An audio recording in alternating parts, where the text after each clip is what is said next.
탈권위주의라는 말을 들어보셨습니까?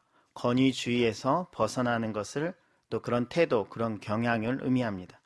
이것은 권위를 의심하거나 권위에 대해 반항적으로 사고하는 방식 또 행동 양식을 의미합니다. 사회적 지위가 부여한 권위에 대해서 불복종하며 사회에서 권위를 없애는 주의를 말합니다. 그래서 탈권위주의는 정치 분야뿐만 아니라 학교, 온갖 사회, 직장에서도 영향을 미치고 있습니다. 이미 우리 안에도 그 권위에 대한 부정적인 사고방식이 자리 잡고 있을지도 모릅니다. 그런데 이것은 세상의 풍조입니다. 그렇다면 과연 성경은 권위에 대해서 어떻게 말하고 있는지 오늘 말씀을 통해 살펴보도록 하겠습니다. 모세가 구스 여인을 취하자 그의 누이와 형이 모세를 비방합니다. 아마도 이스라엘 여인이 아닌 타민족의 여인을 취한 것 때문에 아내로 삼았기 때문에 그런 것 같습니다. 그렇다면 모세는 이방인과 통혼하는 죄를 지은 건가요? 아니요. 구스 여인 역시 이스라엘 백성들과 출애굽을 같이 하여 홍해를 건넜고 약속의 땅인 가나안으로 함께 이동 중입니다. 다른 말로 하자면 비록 그녀는 태생적으로는 이방인이 맞지만 구원받은 언약의 공동체 안에 일원이라는 겁니다. 만약 그녀가 한 그녀를 취한 행동이 정말 하나님 앞에서 큰 죄였다면 이미 하나님께서 모세를 책망하셨을 겁니다. 그럼에도 불구하고 미리암과 아론은 모세가 구스 여인을 취했다고 그를 비방하고 그것을 꼬투리 잡아서 모세를 괴롭히기 시작합니다. 왜냐하면 그들에게는 이것을 통해서 얻고자 하는 또 다른 목적이 있었기 때문입니다. 그럼 아론과 미리암이 지금 이 일을 통해서 이루고자 하는 숨은 의도는 무엇일까요? 제가 민수기 12장 2절 말씀을 읽어드리겠습니다. 좀 위쪽으로 올라가시면 2절이 있습니다. 그들이 이르되 여호와께서 모세야만 말씀하셨느냐 우리와도 말씀하지 아니하셨느냐 하매 여호와께서 이 말을 들으셨더라. 아멘.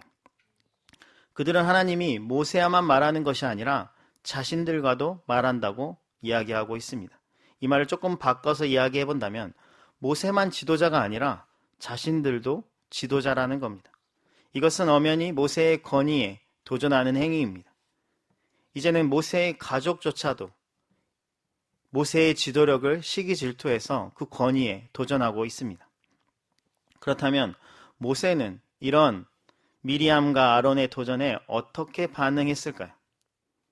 그들을 향해서 분노했을까요? 감히 너희들이 어떻게 나에게 이런 행동을 했냐며 화를 냈을까요? 아니면 논리적인 이유를 들어가면서 자신이 왜 구스 여인을 취했는지 그리고 이것을 통해서 어떤 유익을 얻을 수 있는지 구구절절 설명했을까요? 아니요, 모세는 그런 방법으로 대응하지 않고 온유함으로 이 일을 대처합니다. 화를 내거나 변명하지 않고 이 문제를 온유하게 처리했다는 겁니다. 왜냐하면 모세는 이 세상에서 어떤 사람보다 온유한 사람이었기 때문입니다. 이것은 저의 평가가 아니라 하나님의 평가입니다. 우리가 읽지 않았지만 민수기 12장 3절 말씀을 다 같이 읽어보겠습니다.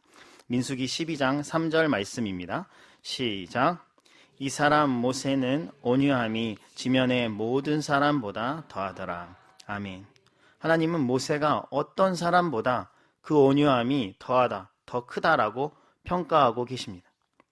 그렇기 때문에 아론과 미리암의 공격에 모세는 멘탈이 흔들리지 않고 그것을 자연스럽게 온유함으로 넘어간 겁니다. 문제는 이 아론과 미리암이 행한 이 잘못을 기억하고 그냥 넘어가지 않는 분이 한 분 계셨으니 그분이 바로 하나님이십니다. 하나님은 미리암과 아론이 모세를 향해서 그 권위에 도전하는 비방하는 말을 하는 것을 다 듣고 계셨습니다. 마치 동생에게 막 화를 내고 있는 형과 누나 등 뒤에 아버지가 그것을 지켜보는 것처럼 말입니다. 하나님은 급히 이 세 사람을 성막으로 소집합니다. 하나님이 구름 가운데 임하셨고 그러시자마자 구스 여인을 취한 모세를 혼내시지 않고 오히려 아론과 미리암의 잘못을 지적합니다. 선지자에게는 환상이나 꿈으로 말씀하시는 하나님이 모세에게는 그렇게 하지 않는다고 말합니다. 왜냐하면 하나님은 모세와 직접 대화하시기 때문입니다. 모세에게는 무슨 수수께끼와 같은 어려운 말로 말하지 않고 분명히 알아들 수 있는 이야기를 숨김없이 대화를 나누신다는 겁니다.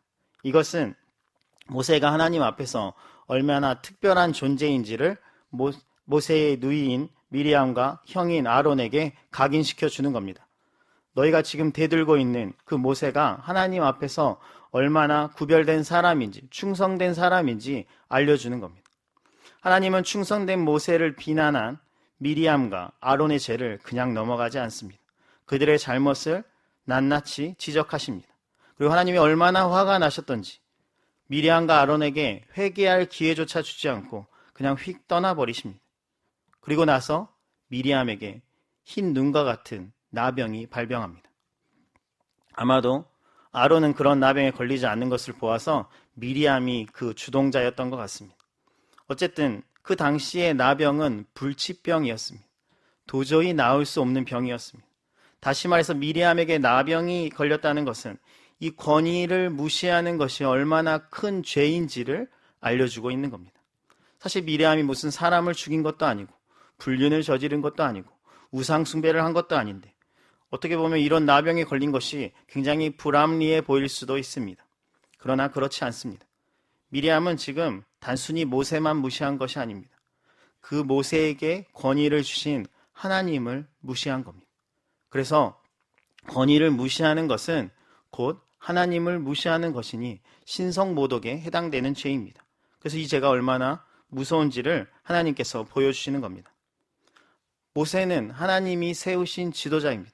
하나님이 직접 불러서 그를 이스라엘의 지도자가 되게 하셨습니다. 그런데 미리암은 그런 모세의 권위에 지금 도전하는 겁니다. 그것은 하나님에게 도전하는 것이나 다름없기 때문에 그 죄값을 톡톡하게 치르고 있는 겁니다. 물론 미리암과 아론이 모세를 처음부터 그렇게 질타하거나 비방한 것은 아닙니다. 처음에는 그들이 함께 이 이스라엘 공동체를 잘 다스렸습니다. 그런데 시간이 갈수록 아론과 미리암에게 불편한 마음이 생겼습니다. 왜냐하면 모든 이목이 모세를 향하고 있었기 때문입니다.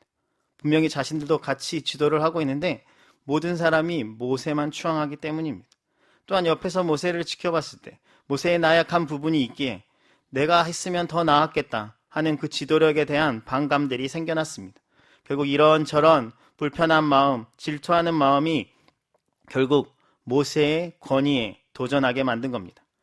하나님이 세우신 지도자도 아닌 사람이 자신이 지도자가 되려는 하는 그 야망을 드러내는 순간 하나님이 즉시 심판하십니다.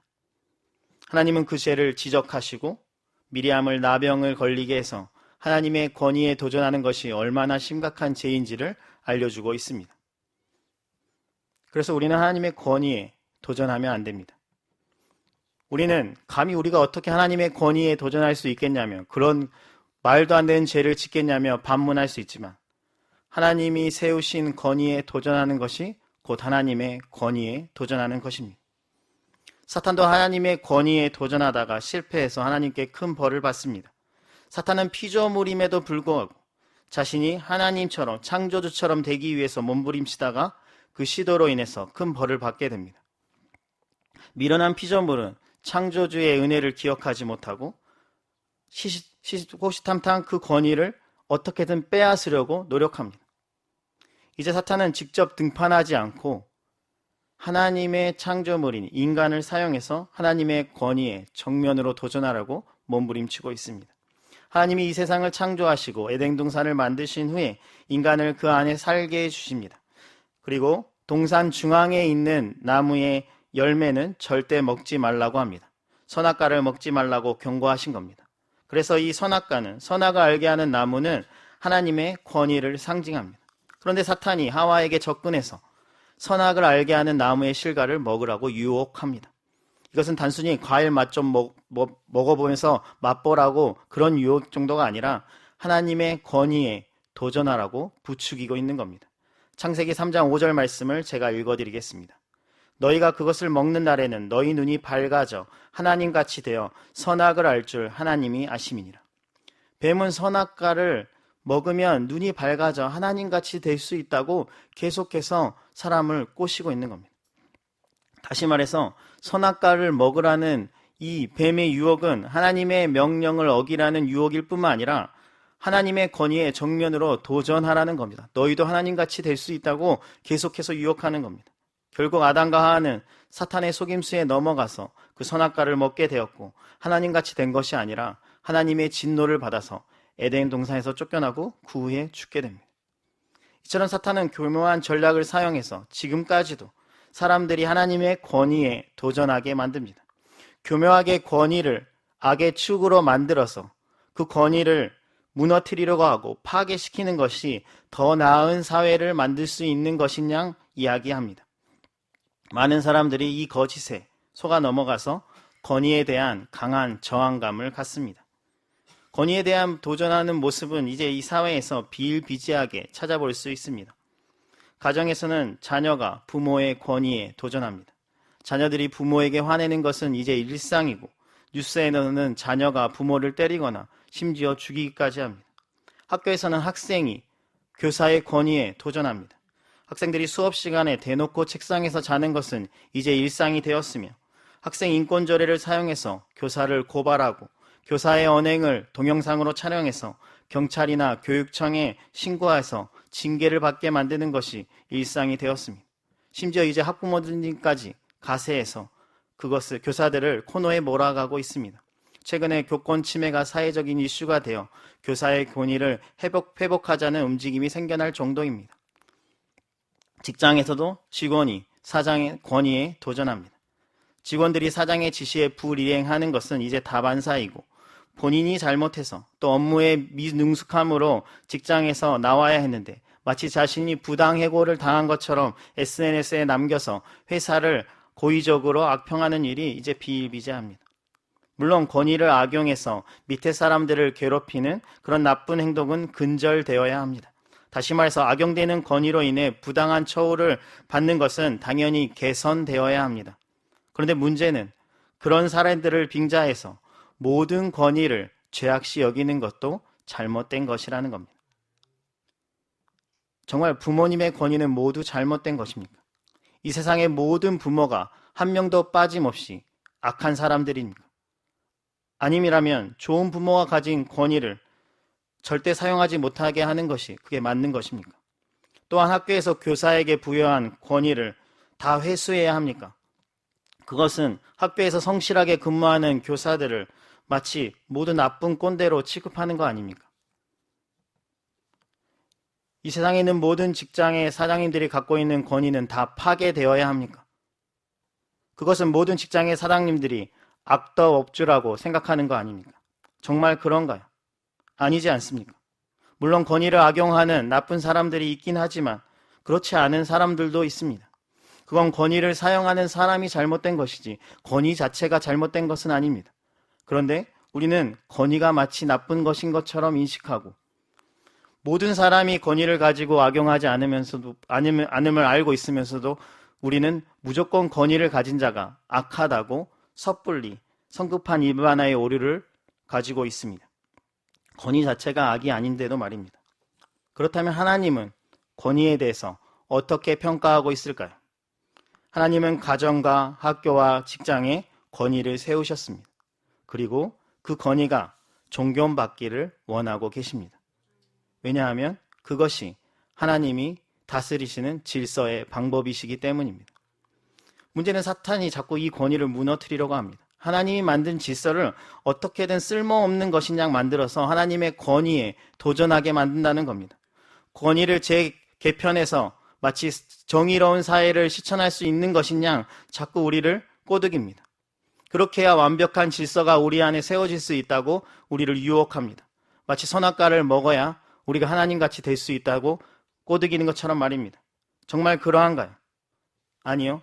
하나님의 권위를 무시하고 그걸 무너지게 하자 이 사회는 혼돈 그 자체가 되었습니다. 한번 곰곰이 생각해 보시길 바랍니다. 가정에서 부모의 권위가 무너지면 그 가정의 자녀 교육은 어떻게 이루어질 수 있을까요? 자녀가 늘 자기 원하는 대로 자기 마음대로 살아가는데 어떻게 자녀가 제대로 살아갈 수 있겠습니까? 학교에서 교사의 권위가 무너졌는데 학생들을 어떻게 지도할 수 있을까요? 학교에서 학생의 인권만을 강조하다 보니 학교 질서가 더 엉망이 되어가고 있는 거 아닙니까? 또한 직장에서 사장의 권위가 무너지게 되면 과연 그 직장이 유지가 될까요? 무조건 직원의 자율성만 강조하면 얼마 지나지 않아 그 직장은 문 닫게 될 겁니다. 지금 우리가 살고 있는 사회를 냉정하게 평가해 보시길 바랍니다. 세상이 그토록 무너뜨리려고 했던 그 건의가 실제로 무너지니 정말로 나은 세상이 되었습니까? 여러분이 원하고 바라던 정의로운 사회가 구현되었습니까? 한번 대답해 보시길 바랍니다. 건의가 파괴됨으로 가정이 무너지고 학교가 무너지고 직장이 무너지고 이로 인해 수많은 사회가 이 사회 안에 발생하지 않았습니까? 건의를 거부하는 세상은 더 나아지기는커녕 그나마 유지되고 있던 사회적인 질서마저 산산조각이 나고 혼돈 그 자체가 되었습니다. 건의가 무너져야 좋은 세상이 된다는 그 모든 말은 사탄의 거짓말이었습니다.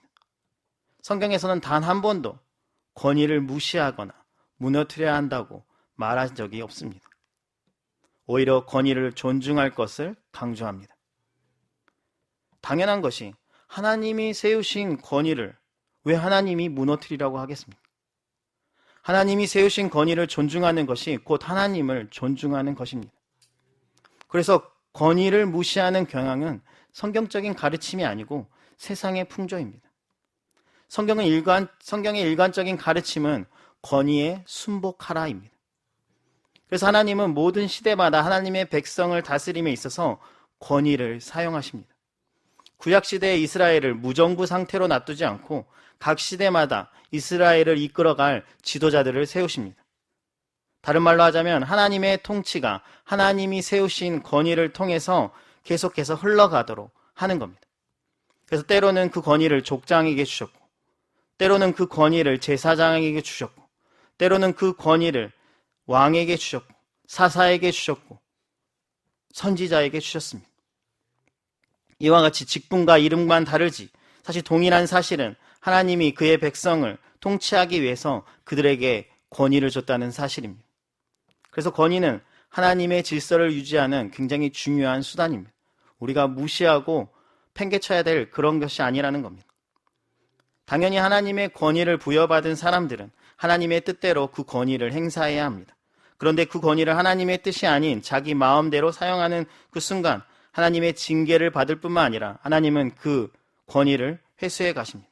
대표적인 예가 사울 왕입니다. 사울을 하나님께서 이스라엘을 다스리는 첫 번째 왕으로 세우셨습니다. 하나님의 명령을 그가 거부했고 자기 마음대로 행하자 하나님께서는 그 권위를 회수해 가십니다. 왜냐하면 그가 하나님의 권위를 무시했기 때문입니다. 하나님은 사울 왕을 버리시고 하나님의 마음에 합한 다윗에게 그 왕권을 넘겨줍니다. 하나님이 주신 권위를 오용하는 것은 그 권위를 부여한 하나님을 거부하는 것이기 때문입니다. 그래서 하나님의 권위를 부여받은 사람은 반드시 그 권위를 하나님의 뜻대로 사용해야 합니다. 지도력을 부여받은 사람들은 이 말을 꼭 기억해 주시길 바랍니다. 구약시대뿐만 아니라 신약시대에도 하나님은 하나님의 백성들을 하나님의 권위로 통치해 가십니다. 하나님의 질서를 유지하는데 하나님께서 권위를 여전히 사용하고 계시다는 겁니다. 다 같이 예수님을 믿었고 하나님의 자녀가 되었으니 이제는 구약시대처럼 별도의 지도자가 필요 없고 너나 나나 할 것 없이 모두 지도자라고 말하지 않습니다. 예수님이 부활하시고 승천하신 후에 사도들이 교회의 지도자들이 됩니다. 예수님은 제자들을 통해서 교회의 질서가 세워지기를 원하셨다는 겁니다. 그 이후에는 교회는 사도의 가르침을 받는 속사도 또는 교부들로 인해서 그 권위가 계속해서 세워져 갔고 지금은 교회 안에 여러 가지 직분을 통해서 교회의 질서가 세워져 가고 있습니다. 그렇기 때문에 교회 안에 있는 직분 또 질서는 하찮게 여겨서는 안 됩니다. 그것은 곧 하나님을 하찮게 여기는 겁니다. 세상에서는 아무리 높은 지위와 명예를 가졌다고 하더라도 교회 안에서 하나님이 세우신 질서를 무시하거나 그 권위에 도전해서는 안 됩니다. 오히려 그 권위를 따르고 순종해야 한다는 겁니다. 왜 당신만 지도자입니까? 나도 지도자입니다. 라고 우기며 하나님의 세우신 권위에 도전하기 시작한다면 그것은 하나님에 대한 명백한 도전이며 하나님의 우리 교회에 세우신 질서들을 무너뜨리는 행동입니다. 그것은 결코 하나님의 뜻이 아니며 정의로운 교회를 구현하는 것도 아니고 그것은 오히려 하나님을 화나게 하는 행동이라는 겁니다. 이것은 마치 아론과 미리암이 범했던 죄와 동일한 죄입니다. 그들도 모세처럼 지도자가 되고 싶어서 하나님의 권위에 도전한 것 아닙니까? 그런데 하나님은 이런 죄를 악으로 여기시고 그 죄에 대해 대가를 치르게 하십니다. 그런데도 안타깝게도 이와 같은 권위에 도전하는 모습이 세상에서는 비일비재할 뿐만 아니라 이제는 교회 안에도 자주 볼 수 있는 상황이 되어버리고 말았습니다. 담임 목사님의 권위에 도전하는 장로님이나 부목사님들, 구역장이나 조장의 권위에 도전하는 구역원이나 조원들, 부장의 권위에 도전하는 교사들을 이제 한국교회 안에서 너무 쉽게 찾아볼 수 있습니다. 이렇게 교회 안의 권위가 무너져 내리기 시작하니까 교회 안에 존재하였던 아름다운 질서가 파괴되기 시작하고 교회는 다툼과 소송으로 몸부림치고 있습니다. 권위를 무시하는 풍조가 교회 안에 자리 잡기 시작하니까 하나 되어야 될 교회가 여러 갈래로 찢겨져 가고 있습니다. 권위가 사라진 교회는 아름다운 교회가 아닌 혼돈 그 자체가 되었습니다. 이것은 권위를 악으로 여기는 세상의 풍조가 교회 안까지 침투했다는 것을 알려주고 있는 겁니다. 권위를 무시하는 사탄의 교묘한 전략으로 인해 많은 성도와 많은 교회가 무너져가고 있습니다. 어떻게 하나님이 세우신 권위를 악으로 여기고 그것을 타파하자고 그런 운동이 교회 안에서까지 일어나고 있습니까? 어떻게 하나님이 세우신 그 권위를 헌시장처럼 내팽개치고 자기 마음대로 하나님의 권위에 도전할 수 있습니까? 심지어 그런 악행을 하고서도 자신이 무슨 대단한 일을 한 것처럼 굉장히 정의로운 사람인 것처럼 행동하며 우쭐거릴 수 있습니까? 심지어 그런 죄를 대수롭지 않게 여기고 지금도 버젓이 행하고 있는 것이 과연 맞는 행동입니까? 우리는 이런 어리석은 자가 되지 않도록 주의하고 또 주의해야 합니다. 이제 곧 연말이 됩니다. 매년 연말이 되면 교회 안에서는 내년 사역자를 임명하게 됩니다. 그런데 교회가 여러 가지 상황상 내가 원하는 부서에 들어가지 못할 수도 있습니다. 또 내가 지금 하고 있는 사역을 내려놔야 될 수도 있습니다. 그런데 이것에 분노하면서 교회의 권위에 도전하며 교회를 비방하며 교회를 떠나면 안 된다는 겁니다. 그것은 엄연히 하나님이 싫어하는 죄라는 겁니다. 이것은 저에게도 동일하게 해당될 겁니다. 예를 들어 연말이 되었는데 담임 목사님께서 저에게 어떤 사역을 하라고 말씀하셨다면 그럼 저는 어떤 반응을 보여야 할까요? 그 누구보다 한시교회를 사랑하고 또 교회를 위해 가장 많이 기도하시는 담임 목사님께서 결정하신 것이니 그 권위에 순종하면서 그대로 하겠다고 대답해야 하지 않을까요? 그럴 때 교회의 질서가 세워지는 거 아닐까요? 그런데 만약에 제가 왜 저에게 그런 사역을 맡기냐면 목사님께 대들고 막 성도들을 찾아가서 목사님을 비방하고 그러고 다닌다면 교회가 어떻게 되겠습니까? 저로 인해서 교회는 시끄러워지고 교회의 질서는 무너지며 교회의 권위가 다 파괴되지 않겠습니까? 그런 부교육자라면 교회에서 당연히 쫓아내야 하지 않겠습니까? 여러분이 만약에 이것이 심각한 죄라는 것에 동의하신다면 여러분은 왜 그런 죄를 범하면서 아무렇지도 않게 거룩한 척 살아가고 있습니까? 물론 다들 본인은 교회의 권위에 도전한 일이 없다고 발뺌하시겠지만 하나님이 세우신 권위, 다시 말해서 교회 안의 지도자들이나 리더들에게 염소처럼 들이받은 적이 있다면 그것은 명백한 권위에 대한 도전입니다. 이것은 곧 하나님에 대한 도전입니다. 제가 방금 전에 예로 들었던 그 죄가 심각한 죄고 교회에서 쫓겨날 만한 죄라고 여기신다면 여러분이 범한 그 죄 역시 하나님 앞에서 심각한 죄라는 겁니다. 이처럼 교회를 무시하는 것은 하나님 앞에서 심각한 죄입니다. 미리암이 그 죄로 인해 불치병인 나병에 걸렸다는 것을 기억하시길 바랍니다. 하나님이 이 죄를 절대로 그냥 넘어가지 않습니다. 하나님이 우리는 살인, 사기, 불륜, 마약과 같은 그런 죄는 굉장히 나쁜 거고 굉장히 심각한 죄라고 여기면서 정작 권위에 대해 도전하는 죄를 심각한 죄로 여기지 않습니다. 그런데 그렇지 않습니다.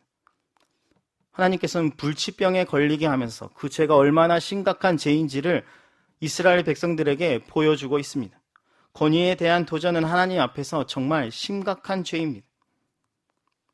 왜냐하면 그것은 하나님이 싫어하는 교만함으로부터 비롯되기 때문입니다. 사탄도 교만하여져서 자신의 본분을 잊고 하나님의 권위의 정면으로 도전하다가 벌을 받습니다.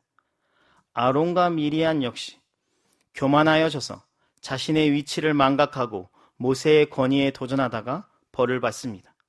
이처럼 교만해지면 자신의 위치를 망각하고 권위에 도전하게 되어 있습니다. 하나님은 이 교만을 굉장히 싫어하십니다. 그렇기 때문에 우리는 교만해져서는 안 됩니다. 다른 말로 하자면 자기의 분수를 잘 알아야 된다는 겁니다. 내가 저 사람보다 더 잘할 수 있을 것 같다라고 생각하며 자신의 기준을 가지고 지도자를 깔보거나 함부로 대하는 그것이 바로 교만함입니다. 물론 그 사람보다 조금 더 잘할 수 있지만 사실 하나님 앞에서 별반 차이 없습니다. 하나님께서 행하시는 일이기 때문에 여러분이 한들, 그 사람이 한들 하나님께서 다 이루실 일입니다. 그런데 그 조금의 차이를 가지고 지도자를 무시하는 그 죄가 하나님 앞에서는 크고 무섭다는 겁니다. 하나님이 우리에게 원하시는 것은 교만함이 아니라, 평가가 아니라 겸손입니다. 교만은 하나님이 세우신 권위를 무너뜨리지만 겸손은 하나님이 세우신 권위를 더 세우는 일에 쓰임받는다는 겁니다. 하나님은 겸손을 통해서 교회의 질서를 지켜가십니다. 베드로전서 5장 5절 말씀에 이런 말씀이 있습니다. 제가 읽어드리겠습니다. 젊은 자들아, 이와 같이 장로들에게 순종하고 다 서로 겸손으로 허리를 동이라. 하나님은 교만한 자를 대적하시되 겸손한 자들에게는 은혜를 주시느니라. 아멘. 교회 안에 있는 젊은 자들에게, 장로에게 순종할 것을 명하고 있습니다. 이걸 조금 다른 말로 하자면 교회의 질서와 권위를 잘 따라야 한다는 겁니다. 왜 근데 유독 교회 안에 젊은 사람들이 장로에게 잘 순종해야 된다고 말할까요? 아마도 교회 안에서 젊은 사람들이 장로는 나이가 많고 고리타분하고 그들이 통치하는 교회의 질서를 무시하기 시작했던 것 같습니다. 그래서 그들의 말을 잘 안 듣고 그들의 권위에 도전하자 이런 말씀을 하시는 겁니다. 젊은 자들이 교만하여져서 하나님이 세우신 권위에 도전하지 말라는 겁니다. 교회 안의 권위에 도전하는 것은 하나님이 보시기에 좋은 태도가 아니라는 겁니다. 그러니 그러지 말라고 지금 경고하는 겁니다. 그것은 교만으로 인해 발생하는 죄이기 때문입니다. 그래서 계속해서 이 말씀에서 겸손을 요구하고 있습니다. 교만을 통해서 권위에 도전하지 말고 겸손함으로 권위를 존중하라는 겁니다. 이것은 비단 나이가 어린 사람들에게만 필요한 것이 아니라 권위를 거부하는 모든 사람들에게 이 겸손이라는 덕목이 필요합니다. 왜냐하면 겸손한 자는 절대로 하나님이 세우신 권위를 함부로 대하지 않기 때문입니다. 앞에서 하나님의 권위에 도전하였던 샘플로 사울왕을 살펴보았다면 하나님의 권위를 존중하는 그 반대의 샘플은 다윗 왕입니다. 다윗이 왕이 되기 전에 사울을 죽일 수 있는 기회가 여러 번 있었습니다. 그런데 그가 사울을 죽이지 않습니다. 이유는 하나였습니다. 하나님이 사울을 왕으로 세우셨다고 믿었기 때문입니다. 다른 말로 하자면 다윗은 하나님이 세우신 그 권위를 존중했습니다. 그런데 사실 이것이 쉽지 않았습니다. 사실 사울만 죽이면 다윗은 얼마든지 빨리 왕이 될 수 있었고 광야 생활 다 접고 도망자의 신세 다 피하고 왕궁에서 편하게 살 수 있었습니다. 자신의 안전과 성공이 보장되어 있었습니다. 그런데 다윗은 겸손하였기에 하나님의 권위를 지키는 것을 선택했다는 겁니다. 겸손한 다윗이 그렇게 하나님의 권위를 지켜드리니까 하나님도 다윗의 권위를 지켜주기 시작합니다. 다윗이 직접 사울의 권위를, 다시 말해 사울을 죽이지 않았음에도 불구하고 하나님께서 일하셔서 다윗을 이스라엘의 두 번째 왕이 되게 하셨습니다. 하나님이 그 권위를, 다윗의 권위를 직접 세워주셨다는 겁니다. 그래서 교만한 자를 하나님은 대적하시지만 겸손한 자에게는 하나님이 은혜를 베풀어 주십니다. 그러니 교만한 마음으로 권위를 무시하여서 하나님을 적으로 돌리는 어리석은 행동을 하지 마시길 바랍니다. 교만하지 않도록 주의하시길 바랍니다. 제발 겸손한 마음으로 하나님의 권위를 존중하여 하나님의 큰 은혜를 받으시길 주님의 이름으로 축원합니다. 그렇다면 나병에 걸렸던 미리암은 어떻게 되었을까요? 나병에 걸려서 죽었을까요? 아니요. 미리암이 나병에 걸리자 아론은 황급하게 모세를 찾아가서 자신의 어리석음, 교만하게 권위에 도전했던 자신들의 어리석음을 회개하고 용서를 구합니다. 누이를 제발 용서해 달라는 겁니다. 이 나병을 치유해 달라고 하나님께 제발 고해 달라고 요청합니다. 하나님의 권위에 도전하는 것이 얼마나 큰 죄인지 그제서야 깨닫게 됩니다. 그럼 이 상황에서 모세는 어떤 반응을 보였을까요? 감히 나의 권위에 도전했는데 병에 걸려도 시원치 않은데 차라리 죽었으면 좋겠다라고 말을 했을까요? 아니면 미리암의 병이 계속 낫지 않아서 평생 영원히 계속되어서 앞으로 이 여인을 보면서 누구든지 나에게 도전하는 자는 다 이렇게 될 거라고 광고하고 다녔을까요? 아니요. 모세는 앞에서 살펴본 것처럼 온유한 자였기 때문에 미리암을 저주하지 않고 아론을 문 밖으로 내쫓지 않고 그녀를 위해서 오히려 기도해 줍니다. 우리가 읽지 않았지만 우리 민수기 13절 말씀 같이 다시 한번 읽어보겠습니다. 13절입니다. 13절 시작. 모세가 여호와께 부르짖어 이르되 하나님이여 원하건대 그를 고쳐 주옵소서. 아멘. 모세가 하나님께 간절히 부르짖습니다. 제발 내 누이 미리암을 고쳐달라고 기도하는 겁니다. 이 미리암이 누구입니까? 방금 전까지 모세를 비방하고 그 권위를 폄하했던 그 여인이 미리암입니다. 그런데 그 미리암을 위해서 이 모세가 중보기도 하는 겁니다.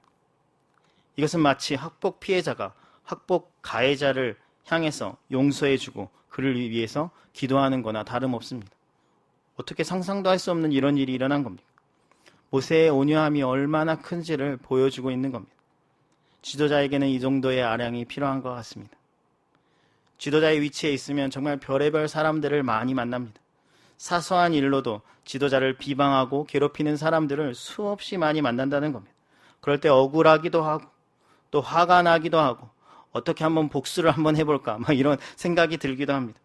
그러나 하나님이 세우신 지도자라면 하나님께서 자신에게 권위를 주셨다면 포용하는 마음, 용서하는 마음을 보여주어야 한다는 겁니다. 이것이 하나님께 권위를 부여받은 사람이 갖춰야 할 책무입니다. 혹시나 상대방을 용서하지 못하고 머뭇거리고 있습니까? 혹시 그 사람이 지금 내가 지도자의 위치에 있는 사람이라면 나를 비방했던 사람들을 향해서 먼저 찾아가서 그들에게 손 내밀어 주시길 바랍니다. 그리고 그들을 위해서 힘써 기도해 주시길 바랍니다. 이것이 바로 리더에게 필요한 온유함이라는 덕목입니다. 상대방의 잘못을 복수로 되갚지 않고 온유한 마음으로 너그럽게 이해해 주시길 주님의 이름으로 축원합니다. 모세의 중보기도 덕분에 하나님은 미리암을 낫게 해주겠다고 약속해 줍니다. 그러나 곧바로 그녀를 치료해 주시겠다는 것은 아닙니다. 미리암에게 자숙할 수 있는 시간, 일주일을 허락해 주십니다. 그녀를 짐 밖으로 일주일 동안 쫓아내라고 합니다. 심지어 미리암은 지금 나병까지 걸려서 이스라엘 공동체와 함께 할 수 없는 상황이기에 일주일 동안 짐 밖에서 홀로 버려진 채로 있으라고 합니다. 미리암은 아마도 일주일 동안 자신의 잘못을 뉘우치며 회개하는 시간을 가졌을 겁니다. 근데 여기서 알 수 있는 거 한 가지가 더 있는데 권위에 도전하는 것은 개인의 벌로 끝나지 않고 공동체에도 악영향을 미친다는 겁니다. 미리암이 나병에 걸려서 짐 밖으로 나가 있는 그 일주일 동안 이스라엘 백성들은 행진을 하지 못합니다.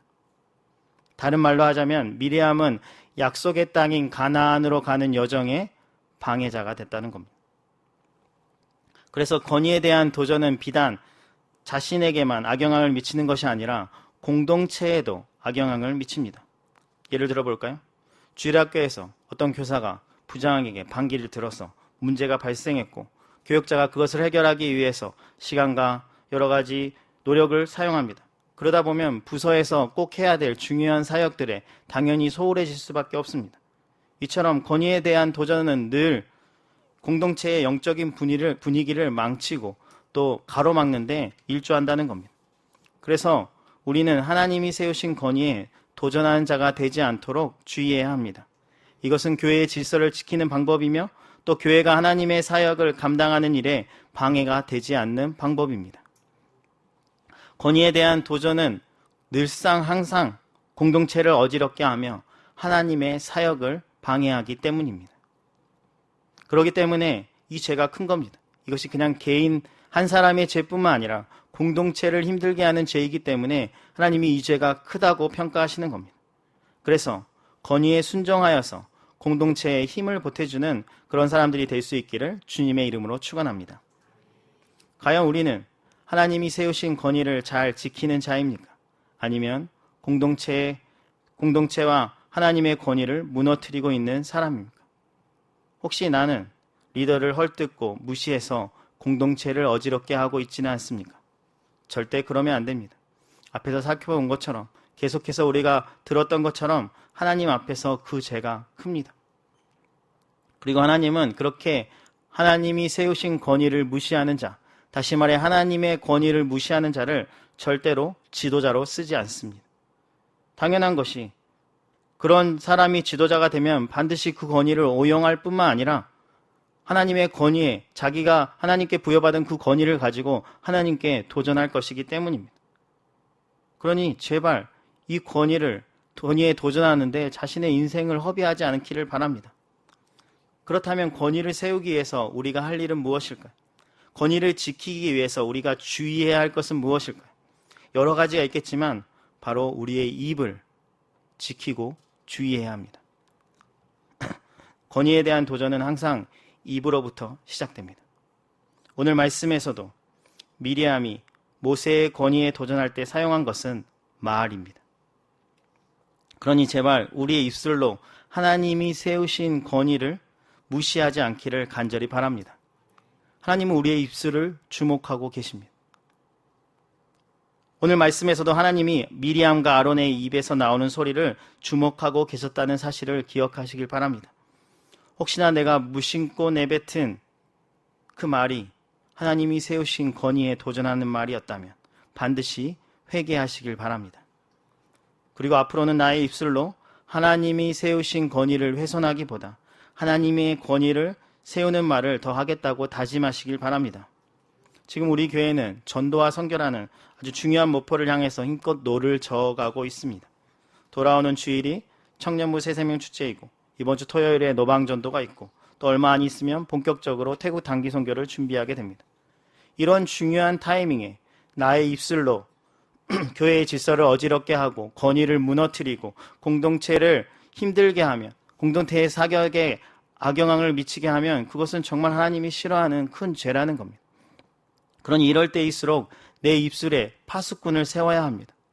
나로 말미암아 공동체의 영적 흐름이 방해되지 않도록 주의해야 한다는 겁니다. 사탄은 이렇게 영적 분위기가 좋아지려고 할 때 지도자에 대한 불신, 불만이 커지게 하고 그것을 입으로 내뱉게 해서 공동체의 사역을 와해하려고 시도할 겁니다. 그렇게 하나님이 세우신 권위를 깨트리게 되면 결국 하나님의 사역을 방해하는 자가 되고 맙니다. 그러니 사탄의 거짓 속임수에 넘어가지 마시고 이럴 때일수록 더욱 나의 입술을 잘 지키시길 바랍니다. 그러면 우리의 입술에서 어떤 말이 나와야 할까요? 당연히 우리에는 상대방의 실수를 너그럽게 인정해주고 용서해주는 온유한 말이 나와야 합니다. 마치 모세가 그 온유함이 엄청났던 것처럼 말입니다.